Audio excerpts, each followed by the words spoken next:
Sa paglipas ng oras, unti-unti nang nakakabawi si Gonzalo sa kanyang ginawang ritual noong duguan ang buwan. Habang mahina pa noon si Gonzalo, sila Pio Carpio na ang nagbigay ng lahat ng pangangailangan nito upang madali niyang maibalik ang kanyang lakas. Sa paglipas ng 3 araw, ay napakaraming kaganapang nangyari. Halos gabi-gabi silang dinadalaw noon ng hukluban na para bang hindi ito nadadala sa ipinakita sa kanya ng ermitanyo. Nang dumating ang puntong handa na si Gonzalo, ninais ng kanyang mga kasama na ibigay na lamang sa kanya ang labang gabi-gabi nilang iniiwasan. Gonzalo, ngayong gabi bago ka makipaglaban sa hukluban, piliin mong suriin ng maigi ang kasuotan nito. Alamin mo ang kinaroroonan ng mga boteng pinaglalagyan ng mga kaluluwa nila Nognog at ng iyong asawa. Kapag nahanap mo na, yon ang unahing mong kunin upang magawa naming mailigtas ang iyong pamilya. Bibigyan kita ng palugit hanggang hating gabi upang makuha mo ito.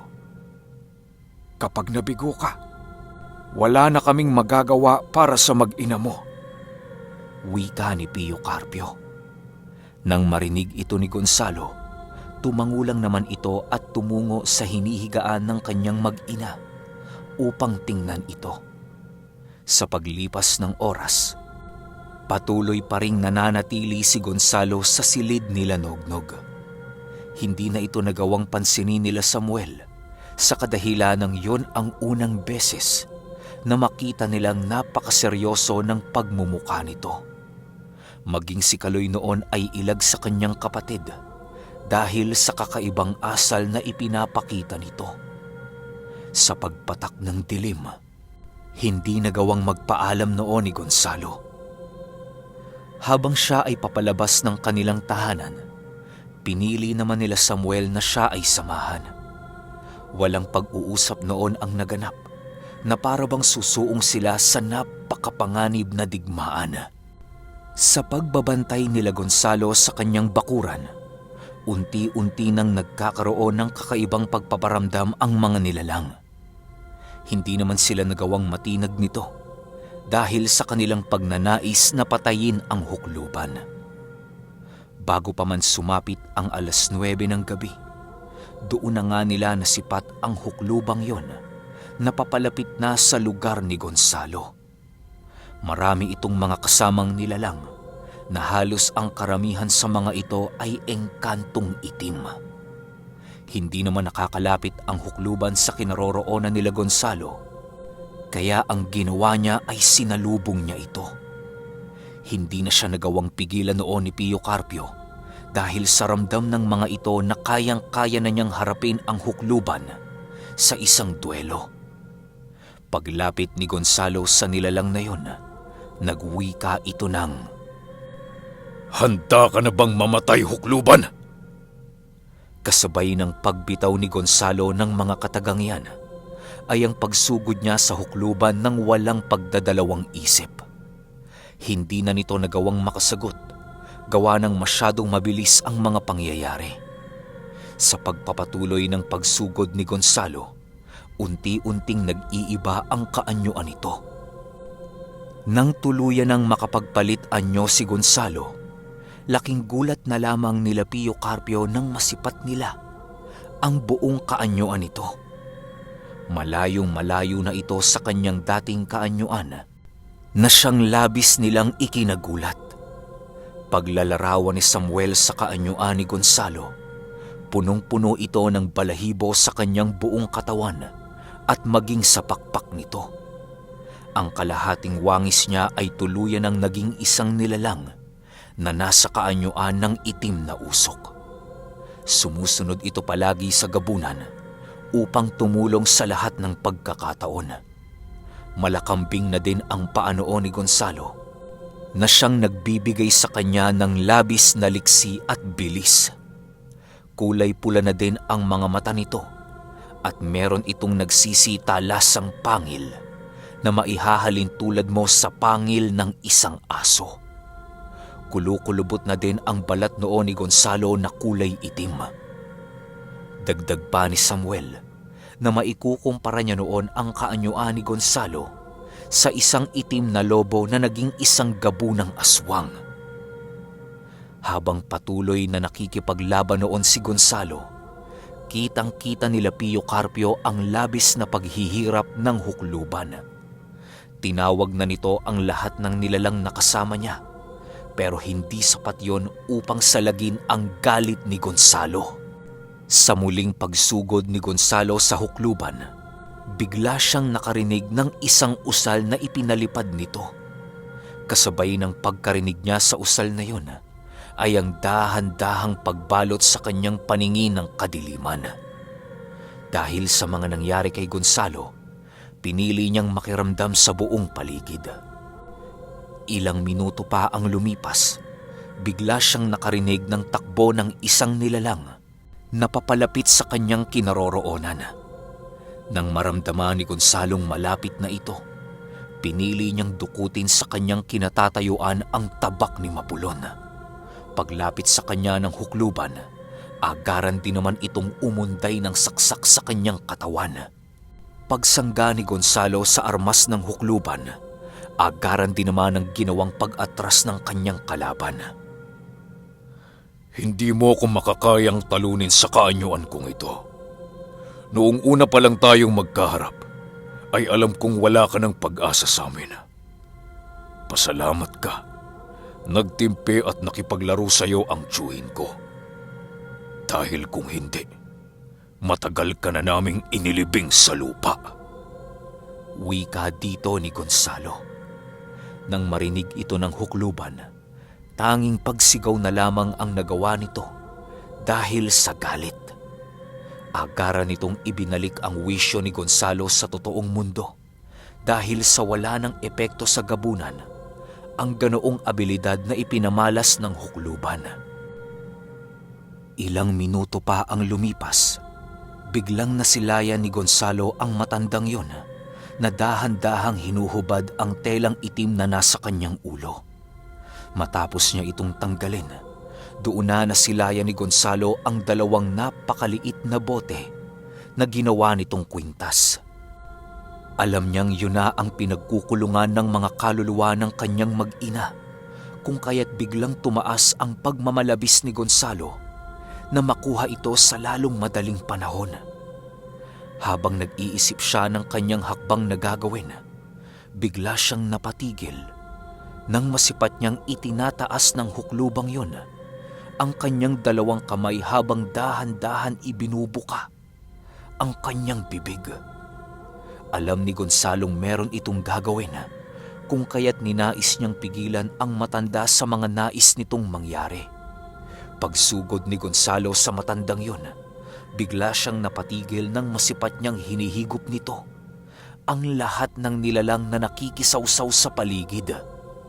Sa pagsilay dito ni Pio Carpio, ninais nilang lapitan si Gonzalo upang mahatiran ito ng tulong. Sa paglapit nila Pio Carpio kay Gonzalo, pinili nilang tulungan ito sa labang kanyang kinakaharap. Iho, ngayong kailangan mo na ang tulong namin. Hindi mo nakakayanin ang ganyang uri ng nilalang dahil mas malakas na ito ng di hamak sa iyo. Wika ni Pio Carpio. Habang nagsasalita ito, panay naman ang pagtitig nila Gonzalo sa hukluban. Makalipas pa ang ilang minuto, biglang nasipat nila ang matandang yon na nagkukulay lila ang buong balat. Habang abala ang matanda sa kanyang ginagawa, ninais ni Gonzalong tangayin ang dalawang maliliit na bote sa leeg nito. Nang matagumpay na niya itong nakuha, dali-dali naman niya itong ibinigay kay Pio Carpio. Tio Carpio, ito na ho ang boteng hinahanap natin. Tulungan niyo na muna ang mag-ina ko upang mapanatag na ang aking isipan. Wala akong hangad ngayon, Tio, kung hindi ang kaligtasan ng aking mga mahal sa buhay. Wika ni Gonzalo. Matapos niyang maiabot ang bote sa kanyang tiyuhin, Agara namang bumalik si Pio Carpio sa loob ng kanyang pamamahay upang maibalik na ang natangay na kaluluwa ni Nognog at ng asawa ni Gonzalo. Ang naiwan na lamang noon na humaharap sa hukluban ay si Gonzalo at ang 4 na albularyo. Habang pinagmamasdan nila ang ginagawa ng matanda, dahan-dahan naman nilang inihahanda ang kanilang mga gamit. Nang tuluyan ng mahigop ng matandang yon ang lahat ng engkantong nasa paligid, ay dahan-dahan na ang pag-iiba ng kaanyuan nito. Sa bawat pagwika ng matanda ay ang pagsabay ng iba't ibang uri ng nilalang na nasa loob ng kanyang katawan. Pagmasdan mo, Gonzalo, ang isinumpang abilidad ng aming angkan! Wika ng hukluban. Matapos nitong makapagsalita, bigla itong sumugod sa kinaroroonan nila Gonzalo nang walang pagdadalawang isip. Sa sobrang lakas na taglay ng nilalang na yon, ay hindi na kayanang masangga nila Gonzalo ang bawat pag-atake nito. Maging ang tabak noon ni Mapulon ay walang epekto sa matanda dahil sa hindi mabilang na nilalang na sumapi dito. Kahit ramdam noon ni Gonzalo na agrabyado siya sa laban, pinili niyang harapin ito ng buong tapang. Ang ginawa noon nila Samuel upang makatulong kay Gonzalo ay ang pagpapalipad hangin ng mga sabulag upang hindi magawa ng matandang yon na makapaglikha ng malubhang pinsala sa gabunan. Ilang minuto pa ang lumipas, sa hindi inaasahang pagkakataon ay tuluyan na ngang nadakip si Gonzalo. Sa paghawak sa kanya ng nilalang, ramdam na ramdam niya ang labis na lakas nito. Habang nagpupumiglas noon si Gonzalo, pinili ni Samuel na mabigyan siya ng tulong nang sa gayoy makatakas siya sa mga malabakal na kamay ng matandang hukluban. Nang masipat ito nila Uloy, agaran din naman itong nagbigay ng tulong sa kanilang kasama. Dahil sa abala noon ang hukluban kay Gonzalo, pinili nila Uloy na undayan ito ng talibong na kanilang daladala. Punong-puno ang kanilang mga armas ng mantra kung kaya't alam nilang makakalikha ito ng malubhang pinsala kung magtatagumpay silang tamaan ito. Ang ginawa noon nila Uloy ay pinalibutan muna ang huklubang yon nang sa gayoy hindi ito masipat kung sino sa kanila ang susugod upang undayan siya ng saksak. Sa pagsugod ng isang albularyo ay agara naman itong nasipat ng hukluban kung kaya't nagawa nitong iwasan ang pag-atake. Nang makahanap ng pagkakataon noon sila Uloy, pinili nilang sabay-sabay na sumugod upang hindi na magawang makaiwas ng hukluban. Sa paglapit nila sa nilalang na yon, laking gulat na lamang nila nang bigla itong maglaho sa kanilang harapan. Maging si Gonzalo noon ay naglaho kasabay ng matandang hukluban. Dahil sa mga kaganapang yon, ay halos hindi na iwasan nila Uloy na tamaan ng talibong ang iilan nilang kasama. Dahil sa mga hindi inaasahang pangyayari, pinili nila Uloy na umatras sa labanan. Ilang minuto pa ang lumipas, muli nang nakatayo si Samuel sa kanyang kinahihigaan. Paika-ika itong naglalakad dahil sa labis nitong dinaramdam ang pinsalang kanyang natamo sa hukluban.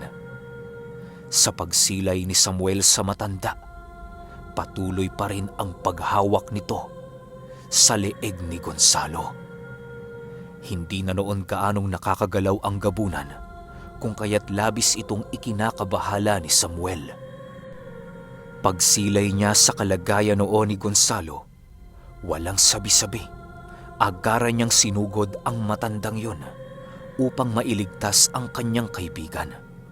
Hindi na niya ininda ang sakit ng kanyang dibdib dahil sa pagnanais niyang mailigtas sa tiyak na kapahamakan si Gonzalo. Paglapit ni Samuel sa matanda, walang habas niya itong pinaghahampas ng kanyang talibong upang magawa nitong mabitawan ang kanyang kaibigan. Pero kahit anong gawin niya noon, ay hindi niya magawang tamaan ang hukluban. Nang hindi na makapagtimpi sa kanya ang hukluban, pinili nitong bitawan si Gonzalo upang maatake ng buong lakas ang kaibigan ni Gonzalo. Dahil sa sobrang bilis ng matandang yun, ay hindi nagawang masabayan ng paningin ni Samuel ang galaw nito.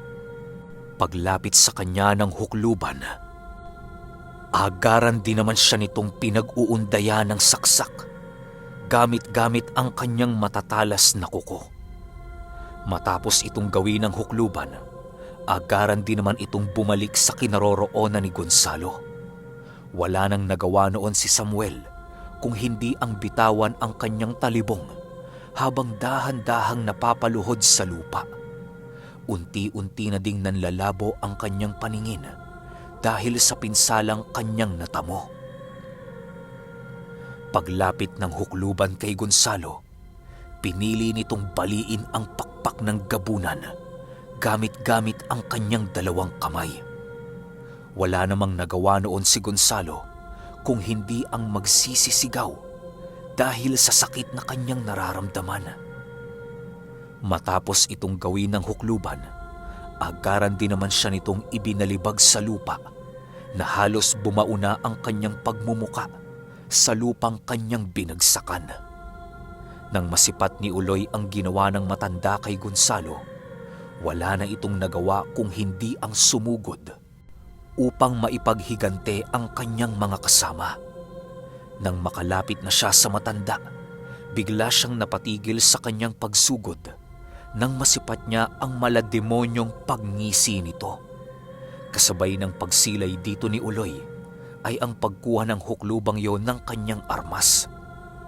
Matapos itong makuha ng hukluban ay ang pagtarak nito sa tiyan ni Uloy ng kanyang armas. Ikumusta mo na lang ako sa ama mong lumikha kuno sa'yo. Paalam, albularyo.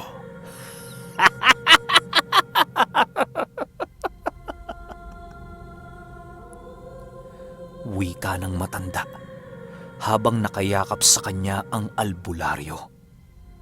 Segundo lang naman noon ang lumipas nang tuluyang bumagsak na si Uloy sa lupa nang wala ng malay. Dahil sa wala na noong kasama si Gonzalo na may kakayahan pang lumaban, pinili ng huklubang lapitan ang gabunan upang tapusin na ang paghihirap nito. Nang akmang uundaya ng saksak ng hukluban si Gonzalo, bigla itong napatigil nang makarinig siya ng isang malumanay na pagsipol na nanggagaling sa tahanan ng gabunan. Agaran din namang lumingon noon ang hukluban upang sipatin ang lumilikha ng tunog. Pagsilay ng hukluban sa pinto ng bahay ni Gonzalo ay nakakapagtakang wala naman siyang nasilayang tao. Sino ang hinahanap mo? Nandito ako sa kanan mo, demonyo! Wala ako sa bahay nila Gonzalo! Wika ni Pio Carpio. Dahil sa sinabi noon ni Pio Carpio, ay halos hindi makapaniwala ang hukluban sa ipinamalas na abilidad ng ermitanyo.